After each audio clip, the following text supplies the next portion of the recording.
Assalamualaikum warahmatullahi wabarakatuh, anak-anakku sekalian yang berbahagia. Kali ini kita akan membahas suatu materi pembelajaran tentang APBN, Anggaran Pendapatan Belanja Negara. Dalam mengelola keuangan negara, baik itu yang berupa pendapatan ataupun pengeluaran, pemerintah setiap tahun selalu membuat suatu anggaran yang biasa dikenal dengan istilah APBN, Anggaran Pendapatan dan Belanja Negara. Apakah yang dimaksud dengan APBN itu? Baiklah, untuk ini kita akan bahas dulu tentang pengertian APBN. APBN atau Anggaran Pendapatan Belanja Negara secara etimologi berasal dari kata anggar atau kira-kira atau perhitungan. Pengertian anggaran atau budget secara umum ialah suatu daftar atau pernyataan yang terperinci mengenai penerimaan dan pengeluaran negara yang diharapkan dalam jangka waktu tertentu, yaitu 1 tahun. Anggaran Pendapatan dan Belanja Negara atau APBN, itu disingkat ya, jadi APBN, adalah rencana keuangan tahunan pemerintahan negara untuk Indonesia, ya negara Indonesia, yang disetujui oleh Dewan Perwakilan Rakyat atau DPR. APBN berisi daftar yang sistematis dan terperinci yang memuat rencana penerimaan dan pengeluaran negara selama 1 tahun anggaran, yaitu 1 Januari sampai 31 Desember. Perubahan APBN dan pertanggungjawaban APBN setiap tahun ditetapkan dengan undang-undang. Sebelum masa reformasi, sejak tahun 1969, periode APBN di Indonesia dimulai pada tanggal 1 April dan berakhir pada tanggal 31 Maret tahun berikutnya. Akan tetapi sejak adanya reformasi di Indonesia, tahun anggaran ini mulai berlaku ya, ini tahun 2000-an. Periode APBN dimulai pada tanggal 1 Januari dan berakhir pada tanggal 31 Desember dari tahun yang bersangkutan. Kemudian mengenai landasan hukum APBN, APBN ini punya landasan hukum, ini tercantum dalam Undang-Undang Dasar 45, yaitu pasal 23 ayat 1 sampai ayat 3 Undang-Undang Dasar 1945. Itu mengenai pengertian APBN. Berikutnya yaitu tentang fungsi dan tujuan APBN.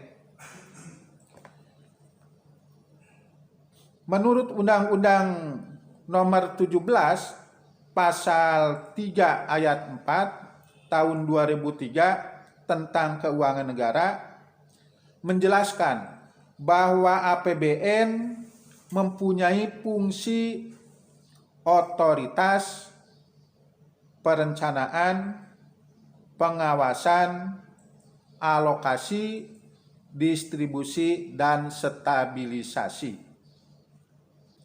Yang pertama, fungsi otorisasi mengandung arti bahwa anggaran negara menjadi dasar untuk melaksanakan pendapatan dan belanja pada tahun yang bersangkutan ya untuk negara.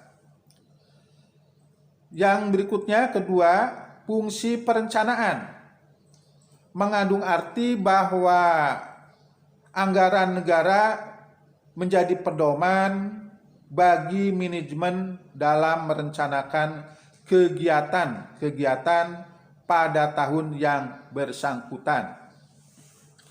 Yang ketiga, fungsi pengawasan.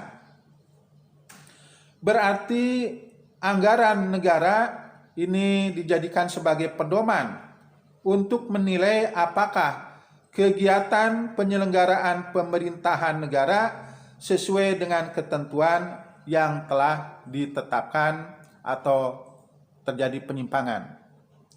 Yang berikutnya keempat, fungsi alokasi mengandung arti bahwa anggaran negara harus diarahkan untuk mengurangi pengangguran dan pemborosan sumber daya, serta meningkatkan efisiensi dan efektivitas perekonomian.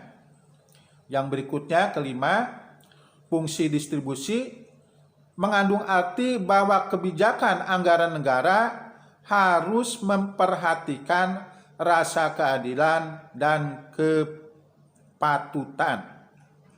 Kemudian yang keenam, fungsi stabilisasi mengandung arti bahwa anggaran pemerintah menjadi alat untuk memelihara dan mengupayakan keseimbangan fundamental perekonomian. Fungsi APBN ini ya bersifat kondisional, artinya sesuai dengan kondisi perekonomian yang dihadapi. Pada saat ini kondisi resesi, sebaiknya pemerintah menempuh politik anggaran defisit budget untuk mendorong sisi permintaan. Anggaran defisit berarti pengeluaran pemerintah lebih besar dari penerimaan. Adapun ketika dalam kondisi ekonomi membaik, recovery, ditempuh anggaran surplus yang berarti pos penerimaan lebih besar daripada pengeluaran. Kebijakan ini bertujuan untuk menekan laju inflasi. Pilihan lain adalah tentang anggaran ini ya, penyusunan anggaran, yaitu anggaran berimbang, balance budget. Artinya penerimaan pemerintah sama dengan pengeluarannya. Penyusunan APBN ditujukan untuk mengatur penerimaan dan pembelanjaan negara agar pemanfaatan keuangan negara dapat mencapai sasaran yang ingin dicapai, yaitu meningkatkan kesejahteraan rakyat. Dengan adanya APBN, maka pemborosan, penyelewengan, dan kesalahan ini dapat dihindari. Pada dasarnya APBN ini punya tujuan, yaitu tujuannya pertama untuk mengatur penerimaan dan pembelanjaan negara agar pemanfaatannya ya di bidang keuangan ini negara dapat mencapai sasaran yang ditetapkan, yaitu menciptakan pertumbuhan ekonomi dan kemakmuran rakyat. Yang kedua, untuk memiliki stabilitas ekonomi dan mencegah terjadinya anggaran defisit. Itu tentang fungsi dan tujuan APBN. Kemudian berikutnya, sumber-sumber penerimaan negara. Dalam Undang-Undang Nomor 17 Tahun 2003 tentang Keuangan Negara, Pasal 11 Ayat 3, pendapatan negara terdiri atas penerimaan pajak, penerimaan bukan pajak, dan hibah. Poin A tentang penerimaan pajak. Pajak merupakan pembayaran iuran yang dilakukan oleh rakyat kepada pemerintah yang sifatnya memaksa dengan tanpa ada balas jasa secara langsung. Jenis-jenis pajak ini yaitu jenis pajak pusat,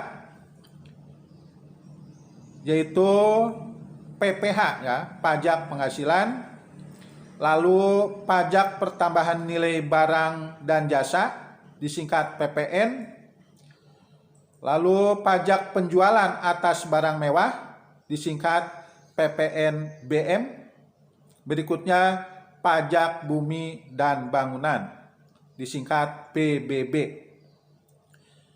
Berikutnya bea perolehan hak atas tanah dan bangunan disingkat BPHTB. Berikutnya bea metre, bea masuk, cukai, dan pajak ekspor. Poin B, penerimaan negara bukan pajak disingkat PNBP. Penerimaan bukan pajak ini meliputi penerimaan sumber daya alam yang terdiri atas kehutanan, minyak bumi, gas alam, pertambangan umum, dan perikanan. Laba BUMN juga termasuk, dan juga penerimaan negara bukan pajak lainnya ya. Berikutnya poin C yaitu hibah. Hibah merupakan bantuan berupa uang, barang, dan jasa yang berasal dari pemerintah, masyarakat, badan usaha dalam negeri ataupun luar negeri yang tidak mengikat. Berikutnya tentang jenis-jenis pengeluaran negara. Jenis-jenis pengeluaran negara ini yang dilakukan oleh pusat ya tentunya. Ini dalam APBN. Poin A yaitu pengeluaran untuk belanja. Di antaranya 1. Belanja pemerintah pusat. Ini terdiri dari belanja pegawai, belanja barang, belanja modal, pembayaran bunga utang, dan subsidi. Selain itu juga belanja hibah, bantuan sosial, dan juga belanja lain-lain.